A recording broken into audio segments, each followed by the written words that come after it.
Good day, everybody, and welcome to another edition of the Military and Foreign Affairs Network. I am your host, the voice of reason. Today, this January 28th, 2022, we're going to continue our coverage of the ongoing crisis between Ukraine, Russia, and the West. And some of the headlines that are coming out of the region right now, or the big headline, really that appeared actually last night, was an apparent conversation that occurred between Joe Biden and the president of Ukraine. And apparently, uh, reportedly, during that conversation, and again, none of this can be confirmed, so we don't know what is actually fact or truthful, depending on the source that it is coming from, that would indicate that Joe Biden had informed the president of Ukraine that an attack by the Russian Federation was imminent. And apparently, the White House has indicated that it is a very high probability that Kiev could be, in fact, quote unquote, sacked by the Russian armed forces. Now, again, depending on what sources are saying what and what you're hearing, we're hearing a really kind of a wide range of hypotheses around this possible Russian operation or no Russian operation. So, if you are in Germany and the German intelligence organizations are looking at what is happening, according to them, at least on the surface, they are saying they don't believe an attack is imminent.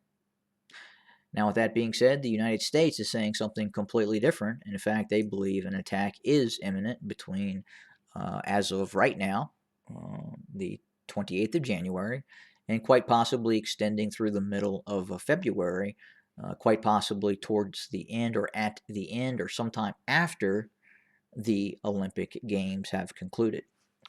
But what lends credence to the idea that a Russian move uh, uh, to quite possibly seize all of Ukraine, and I would have to say that if the Russians are bearing down on Kiev and their military objective is to seize the capital, that could very well be a decision that could have been made, or at least an option has been given to Putin, or Putin has requested that option from his general staff. And what specifically we're looking at is the large scale movement of Russian forces in Belarus. So we have never seen, uh, at least that is what is being reported, the amount of Russian forces that are now in and or moving to Belarus. It is anticipated, and again, this is anticipated and reported, that within Belarus, once these joint operations start taking place between the Russian Federation and Belarus, we would see the entire armed forces of Belarus be mobilized and deployed into the field. And then we would also see up to 30 to 35,000 Russian forces operating in Belarus. Now, that would give the Russians an option of opening a northern front and driving both down the west side of the Dnieper River, while additional forces shoot down from the tri-border area of Ukraine, Belarus, and the Russian Federation. We're seeing that some of the army units, the Russian army units that have been brought into Belarus, are indeed forces that were originally based in the Russian central military districts and in Siberia. So these formations that are coming from a lot of these locales, some of these maneuver brigades and these battalion tactical groups that are associated with these maneuver brigades, have a lot of experience in operating in fairly rough terrain and obviously very, very harsh winter-like conditions.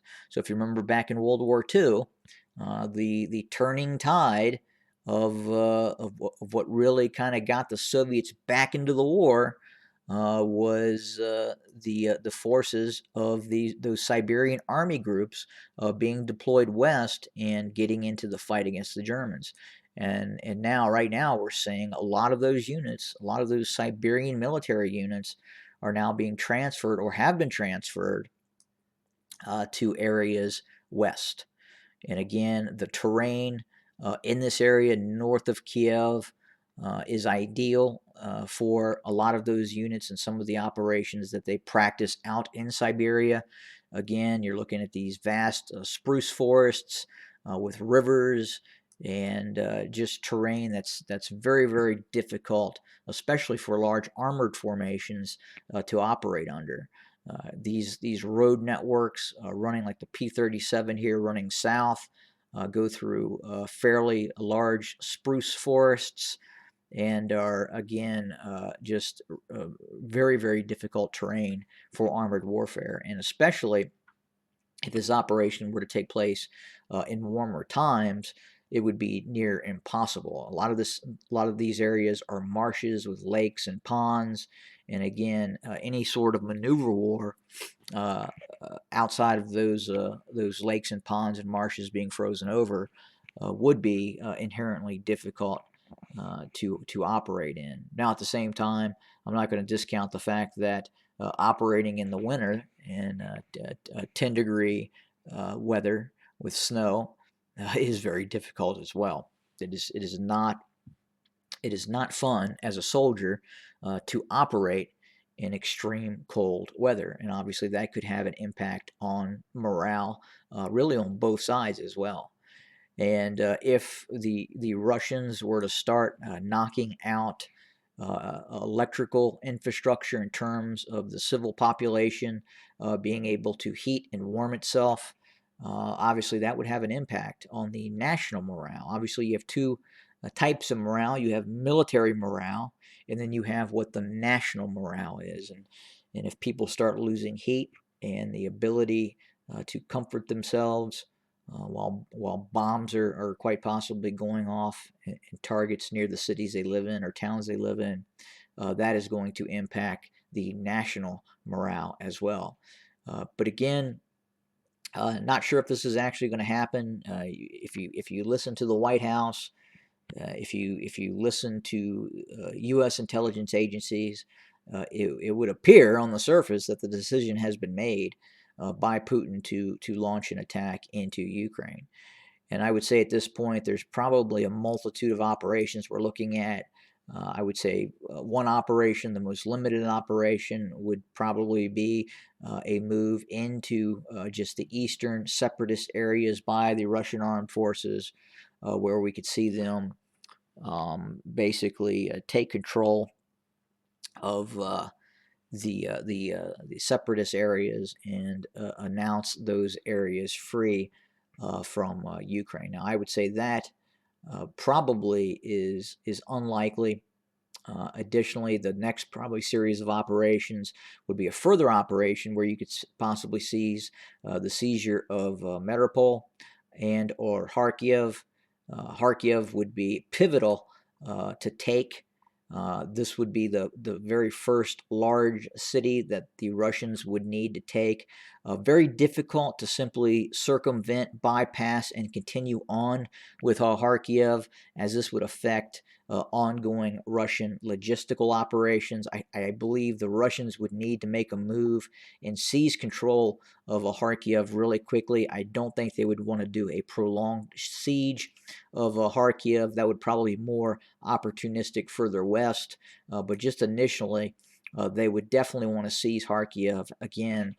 Just out of logistical concerns as well. They would not want these territorial formations or armed formations of the Ukrainian army left in Kharkiv that could then harass and they could then launch further operations into the Russian rear, really causing mayhem for some of the logistical assets of the Russian army. So again, I think that would be a key objective. Kharkiv, In all probability, if they do move on Mariupol, they're probably going to want to run a land corridor to the Crimea. So again, you'll probably see stage 2 of the operation, the seizure of Mariupol, a land corridor to the Crimea, and then while they're at it, they're probably want to secure those water rights along the Dnieper River, and then Kharkiv as well.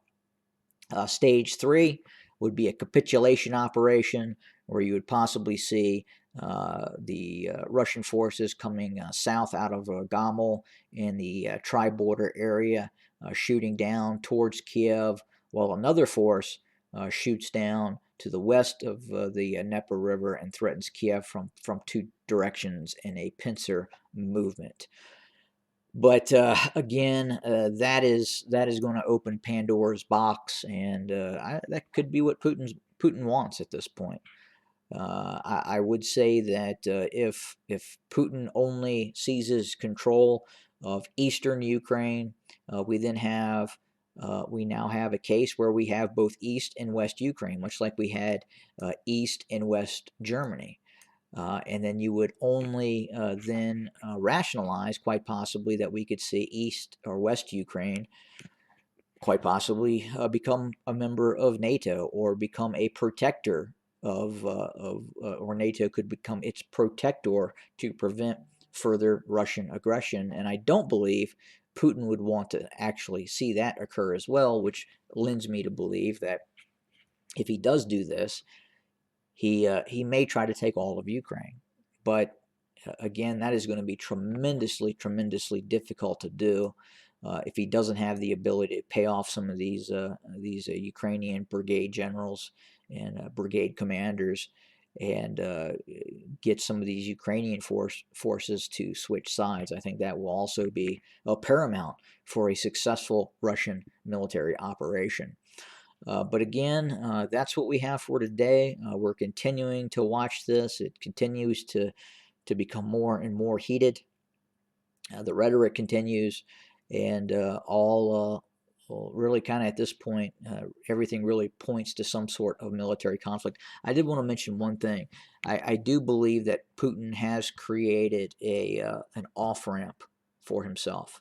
And I don't think people really got that initially when he announced what he announced. And that was talk about quite possibly deploying forces to Latin America, either Cuba or Venezuela. If Putin is able to move military units into Venezuela or even Cuba, and quite possibly tactical nuclear weapons into one of these countries, that would be his off-ramp. He could then say, well, I've conducted the military technical operation in response to NATO, and I've moved forces into the American hemisphere. So that would be one option, an off-ramp that would not cause the Russian armed forces to engage in combat in Ukraine. Now, that opens up a whole other can of worms with the United States, and then what happens next.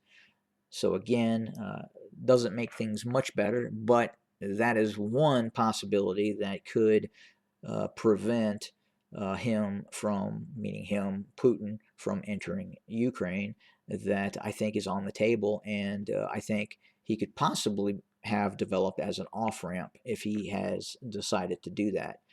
But again, all indications right now are that this force buildup continues, and it appears that he could move into Ukraine.